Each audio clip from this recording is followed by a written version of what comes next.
살아계신 하나님, 저희들에게 정금 등대를 교훈으로 주심을 감사합니다. 우리가 세상의 흑암을 밝히는 빛이 되기를 원하나이다. 이 시간에 친히 말씀 증가하여 주시옵소서. 예수 그리스도 이름으로 기도드립니다. 아멘. 흑암을 밝히는 빛이 되자 제목의 말씀으로 은혜 받기를 원합니다. 성물에 대해서 또 우리가 살펴보는데, 성막은 크게 번제등과 물두멍이 있는 뜰입니다. 이미 살펴보았습니다. 그리고 틀을 세워서 덮개를 씌우는 성소가 있습니다. 성소는 성소와 지성소로 나뉘게 됩니다. 촛대는 바로 성소 안에 들어가게 되면 왼쪽에 위치해서 오른쪽에 있는 떡상과 서로 마주 보게끔 그렇게 되어 있습니다. 그림을 보시면 유심히 잘 보시기 바랍니다. 설명을 드리겠습니다. 황금으로 만들었어요. 황금으로 만든 바로 램프 스탠드입니다.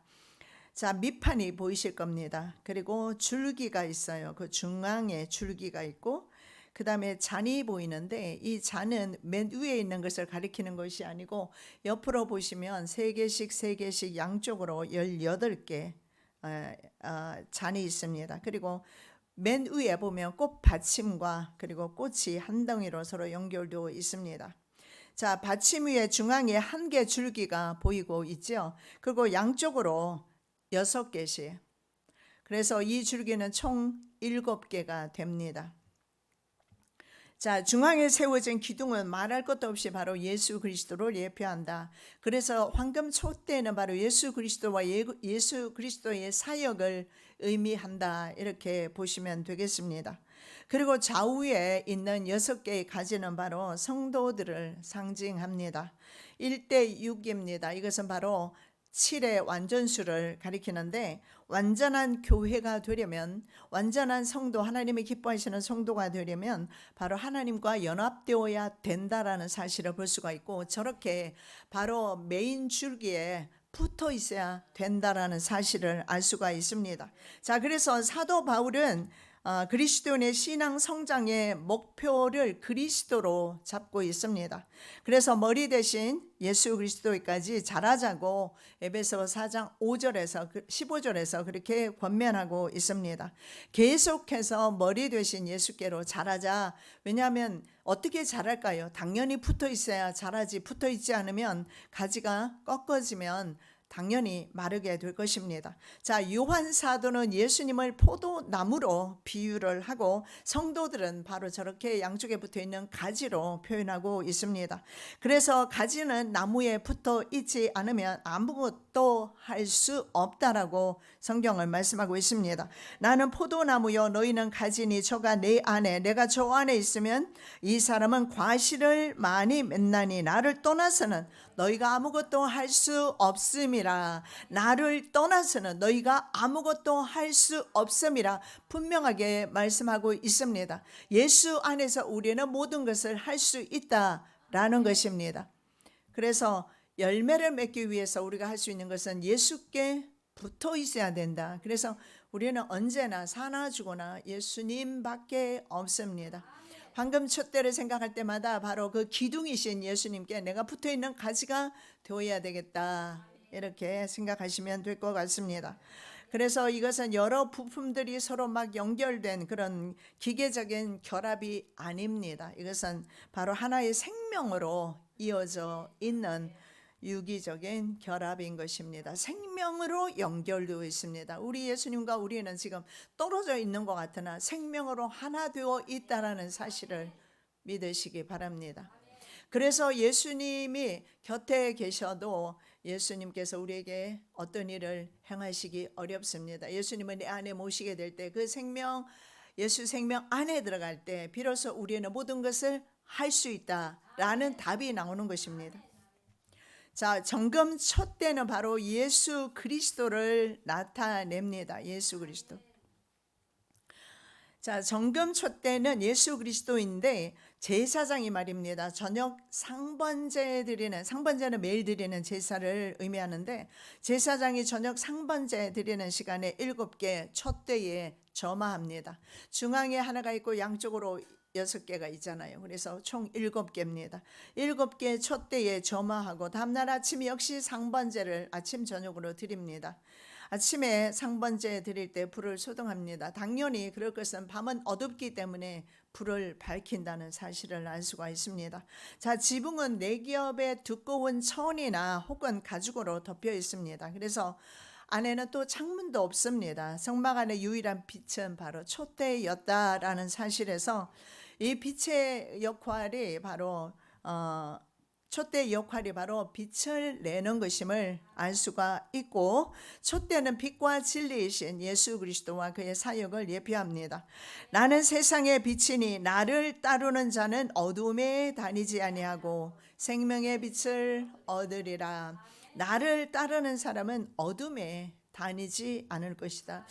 그렇다면 우리가 물리적으로 보는 지금 보고 있는 이 빛을 우리는 상상하기도 하겠지만 실제로는 그런 것이 아니라 영적으로 생명의 빛과 그리고 세상의 어둠을 비교하고 있다는 사실을 우리가 알 수가 있는데, 원래 이 세상에는 말입니다, 빛이라고는 없었습니다. 원래는 빛이 없었어요.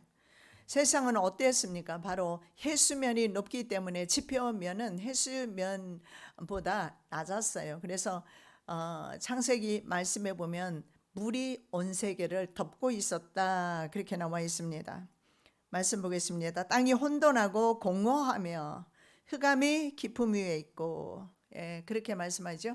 흑암이 깊음 위에 있고, 이 깊음이라는 것은 바다 위에 깜깜한 지구 위에 덮여 있다는 사실을 봅니다. 그래서 지구상은 혼돈했어요. 혼돈하고 공허하고 비어 있습니다. 비어 있고, 그리고 혼돈은 폼냈습니다. 형태가 없었고, 그리고 물에 덮여 있었다, 이렇게 말하고 있습니다. 그런데 그 다음에 3절 말씀해 보면 하나님이 가라사대 빛이 있으라 하심이 빛이 있었고, 빛이 얼마나 소중한 것인지 여러분 압니다.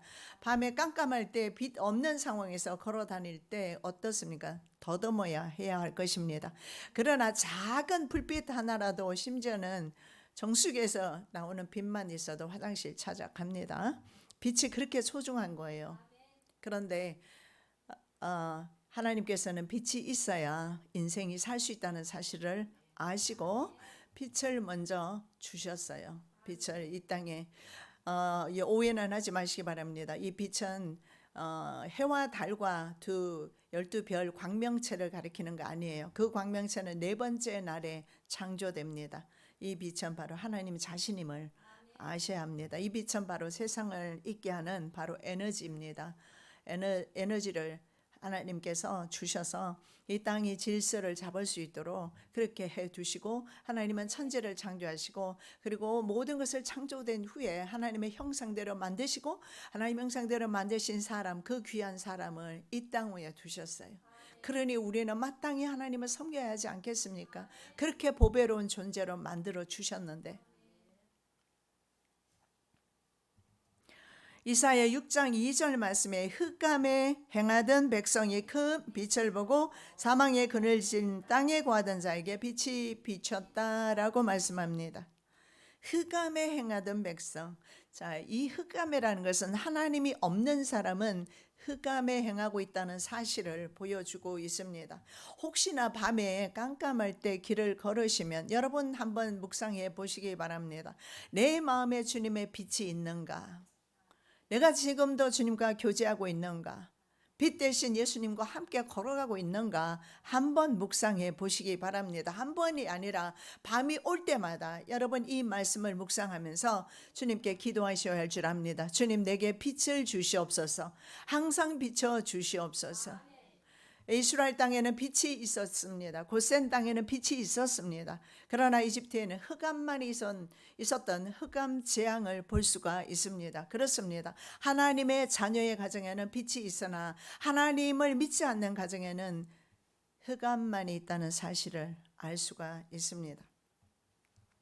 자, 세상은 어둠에 쌓여 있었습니다. 그래서 큰 빛을 보게 됩니다. 그래서 그늘진 땅에 거하던 자에게 빛이 비추었다라고 말씀하고 있습니다. 그 빛은 바로 이사야 선지자가 선포하는 그 빛은 바로 말할 것도 없이 예수 그리스도이십니다. 그 빛을 어둠을 벗겨는 유일한 빛이 바로 예수 그리스도인데, 그래서 요한 사도도 동일하게 그 빛을 예수님으로 묘사하고 있습니다. 참빛 곧 세상에 와서 각 사람에게 비치는 빛이 있었나니. 여러분, 우리 하나님이 안 계시면, 예수님이 안 계시면 인간은 아무것도 아닙니다. 우리가 존귀한 이유는 하나님의 형상을 닮았고 하나님의 자녀이기 때문에 존귀한 것입니다. 그래서 우리는 우리의 삶 가운데 늘 빛과 함께 사는 삶이 되셔야 될 줄로 믿습니다. 어떻게 만들어져 있는지 그 내용물을 한번 보도록 하겠습니다. 아까 잔에 대해서 말씀을 드렸습니다. 그림을 다시 한번 보시기 바랍니다. 자, 살구꽃 형상의 잔입니다.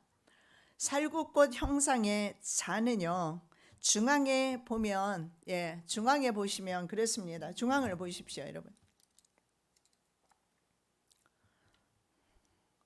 네, 여기 중앙에 보시면 4개가 있어요. 하나, 둘, 셋, 4개가 있어요. 잔입니다. 그리고 양쪽에 하나, 둘, 3개씩 9개, 9개 있어요. 18개. 그리고 총 22개의 잔 있어요. 잔. 이 잔에 대해서 우리가 함께 말씀을 보겠습니다. 이 잔은 어떤 의미가 있을까? 자, 이 잔, 여기에 꽃은요, 살구꽃 모양입니다. 근데 우리가 현재 우리나라에 있는 살구꽃 모양하고는 다릅니다. 그렇게 보시면 안 되고, 알몬드 나무예요. 여러분, 그 알몬드는 그 우리 잘 드시죠? 그 열매. 알몬드 나무인데, 이 나무는 말입니다, 아주 이른 봄에 1월이나 2월에 꽃을 피워요. 그래서 이 나무는 새 생명의 탄생하는 봄을 알리는 그런 나무로서, 생명을 알리는 나무로서 이스라엘 사람들은 굉장히 귀하게 생각했던 나무였어요.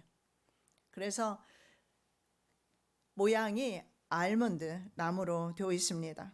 예수 생명과 바로 부활의 진리를 전파하는 것이 바로 살구꽃 심을 살구나무인 것을 알 수가 있습니다. 이 살구꽃을 그 원어에 보면 샤카드라고 합니다. 샤카드. 이 샤카드라는 의미가 어떤 의미냐면 깨우는 자, 아니면 지키는 자, 이런 의미가 있습니다. 자, 제사장들은 성소에 들어갈 때마다 이 금촛대를 보았을 겁니다. 그리고 살구꽃 형상의 잔을 보았을 겁니다. 이 잔을 보면서 제사장은 어떤 생각을 했을까요? 빛과 진리이신 하나님, 그리고 생명이신 하나님, 그 하나님이 바로 내 앞에 계심을 깨닫고 늘 하나님 앞에서 깨어 있어야 했음을 암묵적으로 아마 교훈을 받았을 겁니다. 자, 살구나무를 보고 있는 예레미야 선지자에게 하나님께서 하신 말씀입니다. 자, 예레미야 선지자에게 네가 무엇을 보고 있느냐? 제가 살구꽃을 보고 있습니다. 살구꽃은 샤카드라고 했습니다. 지키는 자. 즉 하나님께서는 살구꽃을 보고 있는 예레미야 선지자에게 교훈하시는 말씀이 무엇이냐면, 나는 반드시 말씀을 지키는 자이다 하는 것을 보여주고 있는 겁니다. 바로 하나님께서는 그 약속의 말씀이 심판이든지 축복의 말씀이든지 하나님께서 한 번 말하시는 말씀은 반드시 성취하시는 분임을 예레미야 선지자에게 지금 알려주고 있는 겁니다. 예레미야 선지자는 살구나무를 보고 있으면서 하나님의 이스라엘을 향한 그 심판이 반드시 이루어진다라는 사실을 지금 교훈받고 있는 겁니다. 여호와께서 내게 이르시되 내가 잘 보았도다. 이는 내가 내 말을 지켜 그대로 이루려 함이니라. 살구나무는 그런 의미가 있어요. 아몬드 우리 열매를 먹을 때마다 늘 기억하시면서 하나님은 말씀에 신실하신 분이구나 하고 드시면 되겠어요. 그 꽃을 기억하시기 바랍니다. 하나님의 말씀은요, 심판이든 복이든 그대로 성취된다는 사실을 알 수가 있습니다. 그래서 이 알몬드 나무는 하나님의 능력을 상징하기도 합니다. 왜냐하면 이 아몬드 꽃이 핀, 바로 살구꽃이 핀 아론의 쌍난 지팡이 있지 않습니까? 하나님의 능력을 보여주고 있습니다. 그렇습니다. 생명을 주시는 분은 하나님이세요.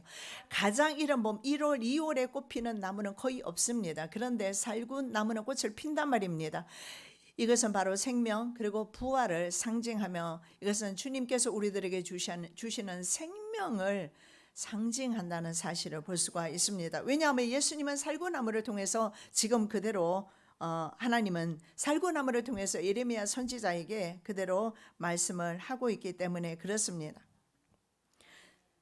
자, 야곱이 하나님의 임재를 경험하고 나서 베델로 하나님의 집으로 이름을 바꾸지만 그전 이름이 바로 루스입니다. 이 루스라는 이름 자체가 바로 알몬드 나무 사케드입니다. 사카드라고 하기도 하고 뭐 샤케드 상관은 없는데, 자, 이 루스라는 이름 속에서 야곱은 어떤 교훈을 받았을까요? 하나님의 약속을 받습니다. 하나님께서 야곱에게 이렇게 말씀합니다. 지금 형에게 쫓겨서 정처 없이 길을 떠납니다. 바단 아람은 이방 지역입니다. 그 지역으로 떠나가는 야곱에게 하나님은 나타나셨어요. 그리고 이렇게 말씀합니다. 내가 다시 이 땅으로 돌아오게 될 것이다.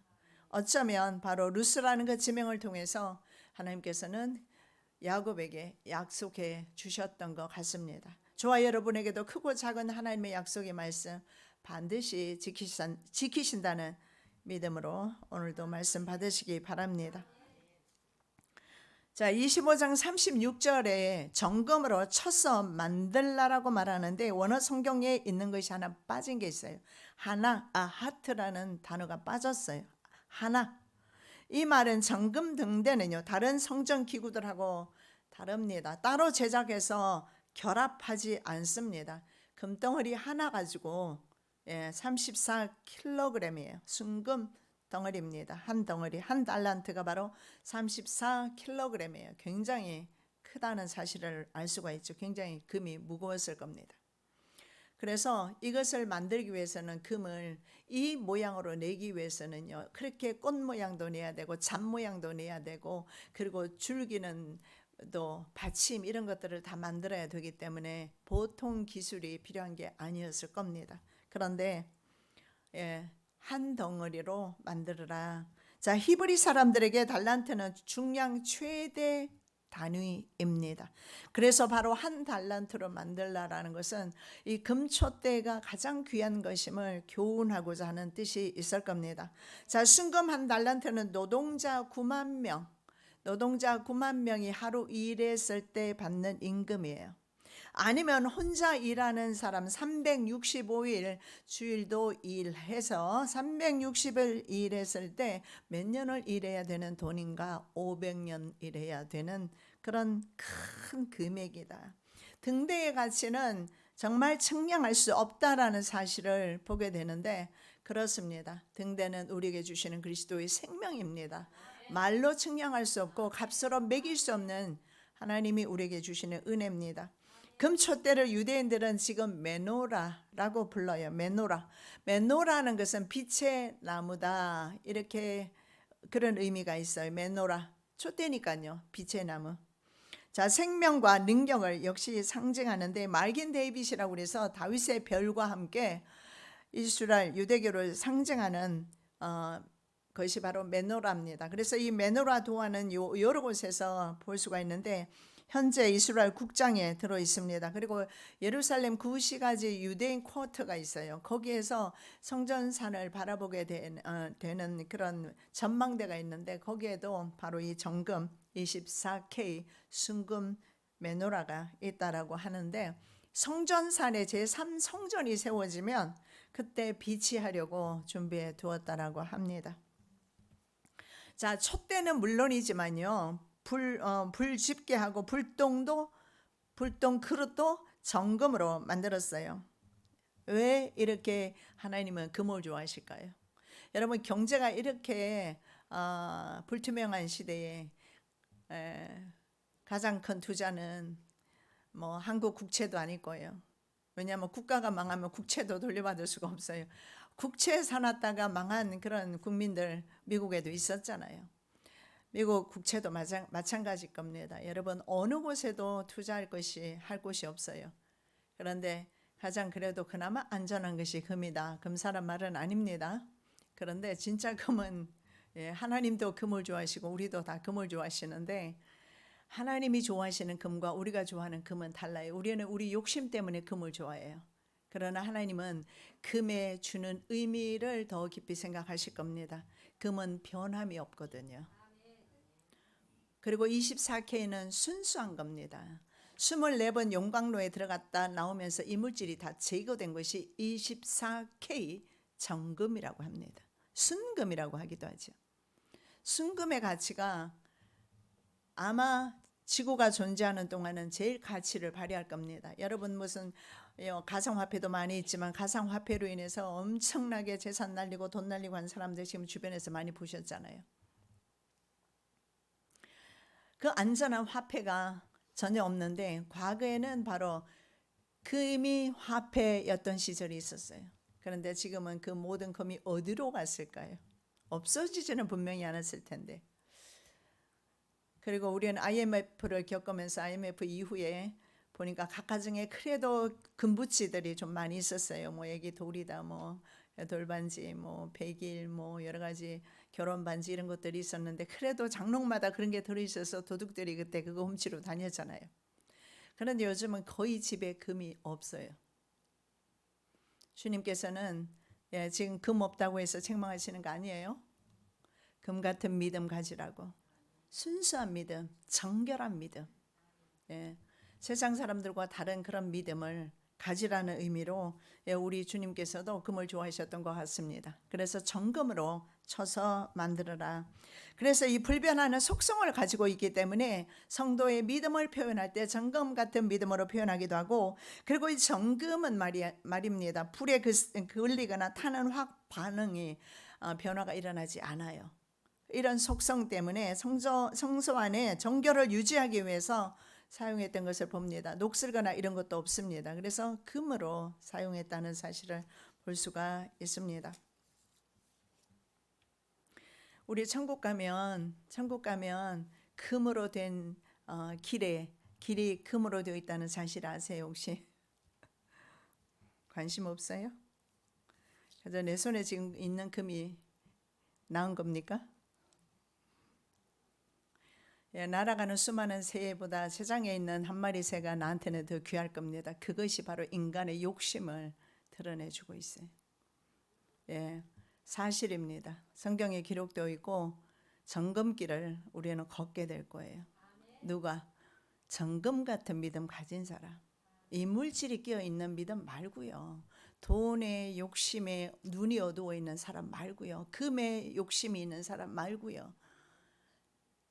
진짜 금 같은 믿음 주시는 예수님, 그 예수님과 함께 걸어가는 순수한 믿음의 사람 말입니다. 정결과 불변의 순금은 그래서 변함없는 성도의 믿음이에요. 그래서 우리의 믿음은 깨끗하고 변함없어야 된다는 사실을 볼 수가 있습니다. 하나님을 두려워하는 가운데서 거룩함을 온전히 이루어 육과 영의 온갖 더러운 것에서 자신을 깨끗게 하자. 정금 성도 되어야 정금길을 걷게 될 것입니다. 자, 밑판이 있습니다. 그리고 그 위에 곧게 뻗은 한 줄기, 그리고 좌우로 뻗어 있는 6개 가지와 그리고 그 줄기에 장식되어 있는 22개의 살구꽃 형상의 잔, 그리고 맨 위에 보면 그리고 여러 가지 한 줄기 외에 7개 등잔, 이런 것들, 이 모든 것들이 이음새가 없습니다. 망치로 계속 다듬어야 했습니다. 그래서 성막 건축의 최고 책임자가 바로 붓살렐이라는 사람이었어요. 그 사람의 뛰어난 금속 가공술 덕분에 가능했다는 사실을 볼 수가 있고, 그는 그 기술에 뛰어났던 사람이에요. 그러나 성경에 보면 그는 하나님의 신에 감동되었던 사람이라고 그렇게 말씀하고 있고, 그가 이 일을 하기 위해서 하나님의 영으로 충만했다라고 말씀하고 있습니다. 그래서 우리도 성전 건축을, 하나님의 그 성전 건축을 바라보면서 기대하면서 기도하고 있지만 분명한 사실은 하나님의 감동 없이 건축할 수 없고 예물도 드릴 수가 없다라는 사실을 알 수가 있습니다. 출애굽기 31장 1절에서 5절 말씀에 보면 하나님께서 직접 부살레를 지명하셨어요. 하나님의 성전을 아무나 짓는 것이 아니라 지명하여 부르시고 짓게 하는 사람이 있다는 사실을 보게 되는데 우리 모두가 함께 참여했으면 좋겠습니다. 그리고 주의 영으로 충만하게 하셨다라고 말씀합니다. 그래서 그 결과 그에게 뭐가 있었을까요? 지혜와 청명과 지식과 재주가 있었습니다. 그래서 연구할 수 있었고 금은과 노스로 성물을 만들고 보석을 깎아 물렸고 기술을 가지고 그 기술로 나무를 새겨 넣는 일까지 다 했습니다. 바로 붓살렐이라는 사람. 자, 그렇다면 다른 것은 일단 두고 바로 이 금촛대를 만들기 위해서 망치질을 얼마나 했을까? 여러분 혹시 상상이 됩니까? 망치질을 몇 번 정도 했을까요? 어쩌면 이것은 바로 고난의 망치질이었을 겁니다. 포도즙 틀이라는 그 이름이 포도즙 틀이요. 가트라는 의미와 그리고 올리브 기름, 포도즙 틀 가트입니다. 그리고 올리브 기름 세벳입니다. 이것이 합성어가 바로 겟세마네라는 뜻입니다. 겟세마네는 포도즙 틀과 올리브 기름 합성어입니다. 그래서 예수님께서 마지막으로 기도하셨던 곳 겟세마네는 올리브 기름을 짜는 틀이라는 이름인 것을 알 수가 있습니다. 예수님은 저와 여러분을 위해서 이 겟세마네 동산에서 기도에 올리브 기름을 짜셨고 그리고 십자가 포도즙 틀에 자신의 몸을 넣으셨습니다. 그리고 부서지고 찢겨지고 물과 피를 다 흘리심으로 우리의 속죄를 이루셨어요. 바로 주님께서 그 고난의 망치질을 당하신 겁니다. 그래서 우리가 얼마나 존귀한 자녀인지 알 수가 있을 겁니다. 주님께서 그 망치질을 대신 당하시고 우리는 구원하셨단 말입니다. 자, 그 다음에 출애굽기 27장 20절에 보면 끊이지 않게 등불을 켜라고 말씀하고 있습니다. 자, 성막의 등불은 꺼지면 안 됩니다. 그래서 이 불을 밝히는 제사장은 불이 꺼지지 않도록 굉장히 배려하고 조심하고 사려 깊게 행동해야 했습니다. 왜냐하면 그 불은 만민에게 생명을 주기 때문이며 이스라엘은요 12지파가 진영을 형성하는데 어떻게 형성하고 있는가? 중앙에 성소가 있어요. 그리고 그 성소를 둘러싸서 진영을 형성하고 있었습니다. 그래서 모든 12지파는요 성소에 불이 비치는 것을 밤새도록 볼 수 있었어요. 이것이 교회의 사명입니다. 교회가 썩으면, 교회가 세상 따라가면 세상 사람은 빛을 볼 수가 없어요. 성도가 썩어버리면 세상 사람은 구원받을 길이 없어요. 그래서 제사장들은 기름을 특히 주의해야 했습니다. 기름이 떨어지면 불이 꺼지니까. 그래서 등잔을 항상 수시로 기름을 준비해야 합니다. 자, 성경에서 기름은 말할 것도 없이 너무나 잘 아시겠지만 성령을 의미합니다. 성령의 기름을 공급받을 때 사명 감당할 수 있고 성령의 기름을 받을 때 빛의 소명을 감당할 수 있을 것이며 성령의 기름을 받을 때 내 가정에서 빛이 납니다. 내가 밤새도록 형광등 켜놓는다고 해서 사람들이 감동받을 리는 없습니다. 우리 그래도 한국은 대체적으로 말입니다. 밤에 사무실에 불을 끄지요. 그런데 미국의 모든 회사들은 밤새도록 불을 밝혀요. 전력 낭비가 어마어마하겠죠. 왜 그렇게 하는지 저는 처음에는 이해를 못했는데 그들은 그 청소하는 사람들이 밤새도록 청소를 해요. 그리고도 또 도둑이 들지 말라고 그렇게 하는지 불을 켜놓습니다. 그러면서 저는 낭비구나 생각했지 그 많은 불을 보면서 은혜 받은 적은 없습니다. 아무도 내가 교회 다닌다고 해서 다니는 사람 때문에 은혜 받는 사람 없어요. 그러나 내게서 그리스도의 빛이 나면 사람들은 내게로 가까이 와요. 그리고 예수 믿고 싶어하고 전도의 열매가 없는 이유는 내게서 빛이 안 나가서 그래요. 그리고 사업이 안 되는 이유도 마찬가지입니다. 내게서 빛이 나갈 때 사업하고 싶은 사람들이 모여들어요.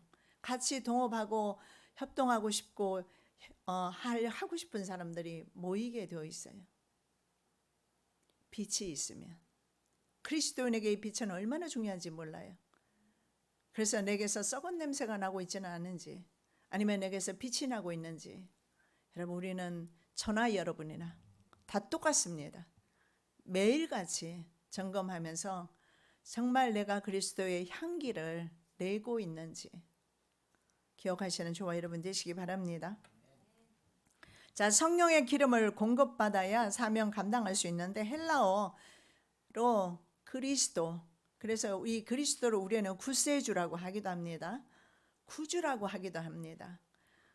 구주의 의미와 구세주의 의미와 그리스도의 의미가 똑같습니다. 바로 우리를 구원했다는 그런 의미가 바로 그리스도입니다. 이것을 히브리어로 번역하면 메시아입니다. 이 메시아의 의미가 바로 기름 부음 받은 자. 예수 그리스도께서 인류를 구원하시기 위해서 하나님으로부터 주의 성령으로 기름 부음 받으셨어요. 예수님도 세례 받으시고 성령 받으셨단 말입니다. 예수님도 사역을 위해서 성령 충만하셨습니다. 그런데 우리가 어떻게 성령 충만함 없이 사역을 감당하고 전도할 수 있으며 신앙생활을 할 수 있으며 세상을 이길 수가 있겠습니까? 하나님의 성령으로 충만하지 않고서는 우리는 세상을 이길 수가 없으며 빛은커녕 우리에게는 어둠만 발견될 것입니다. 구약시대는 왕과 제사장 그리고 선지자를 세울 때 기름 부음이 있었습니다. 성령의 기름 부음 없이 사명 감당할 수 없었기 때문에 이 기름을 부을 때 대체로 성령님이 임하셨다는 사실을 보게 됩니다. 사울도 기름 부음 받고 나중에 성령으로 감동해서 예언하는 사람의 무리에 동참해 있는 것을 보지 않습니까? 오직 성령이 너희에게 임하시면 너희가 권능을 받고 예루살렘과 온 유대와 사마리아와 땅끝까지 이르러 내 증인이 되리라. 여기 분명하게 말씀합니다. 성령이 임하시면, 여러분, 이 모든 조건들이, 세상 살아가는 모든 일들이 이 조건 안에 들어가요. 성령이 임하시면 사업도 될 것이고, 성령이 임하시면 전도도 되고, 성령이 임하시면 만사 형통일 겁니다. 다르게 말하면 내 안에 하나님이 계신단 말이에요. 그러면 내가 인생 사는 게 성공할 확률이 높습니까? 하나님이 내 인생을 살아주실 때 성공할 확률이 더 높겠습니까? 그래서 우리는 매일 성경 말씀을 읽는 것입니다. 하나님 말씀이 바로 하나님이시기 때문에 그 말씀이 우리의 삶을 지도하시라고. 고대 중동 지역의 결혼식은 주로 밤에 열렸습니다. 멀리서 신부집으로 신랑이 오게 되어 있어요. 그런데 신랑이 먼 거리에서 오다 보면 한밤중에 도착하는 경우가 종종 있었습니다. 자, 그래서 그때를 대비해서 신부 들러리들은 기름과 등을 함께 준비해야 합니다. 들러리는 말 그대로 등을 켜놓고 신랑을 준비해 놓고 있어야 되는데, 결혼식장이 깜깜해 버리면 무슨 결혼식장이겠습니까? 기쁨의 장소인데 말이죠. 빛이 있고 사랑이 있고 희열이 넘치는 곳인데 깜깜하다면 말입니다. 사람들은 다 잔다는 의미가 되겠죠. 그런데 그 중에 5명은 지혜로워서 여분의 기름을 따로 준비했어요. 그러나 5은 등만 가지고 있다가 갑자기 신랑이 들어오면서 등불이 꺼져버렸어요. 그래서 기름을 가진 사람에게 좀 나누어 달라고 하지만 나눠줄 수 없다고, 내가 쓰기에도 바쁘다고 결혼식장으로 들어가고 문은 닫혀요. 은혜는 지금 받는 것이고, 은혜는 내가 직접 받는 것이지 남에게 꾸는 것 아닙니다. 목사를 통해서 꾸는 것도 아니고 남편과 아내를 통해서 꾸는 것 아니에요. 하나님의 성령은 직접 받으셔야 돼요. 하나님은 직접 내가 모셔야 합니다.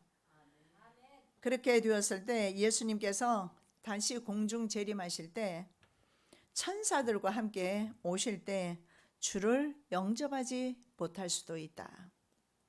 이 순수 정금 신앙의 사람이 아니면 세상에 취해서 사는 사람이면 그 소리를 듣지 못할 수도 있다. 그래서 마태복음에서 예수님께서 말씀하십니다. 그런즉 깨어 있으라. 너희는 그 날과 그 시를 알지 못하느니라. 깨어 있으라. 이렇게 말합니다. 어떻게 밤새도록 신랑 안 온다고 그날 밤은 깨어 있어야지요. 365일 잠자지 말라는 의미가 아닙니다. 영어로 성령으로 깨어 있어야 합니다. 자, 성도는 세상을 비추는 빛입니다. 등대의 역할은 빛을 비추는 것입니다. 등잔에서 나오는 빛이 성소 구석구석을 모두 비추게 하나님은 하셨습니다.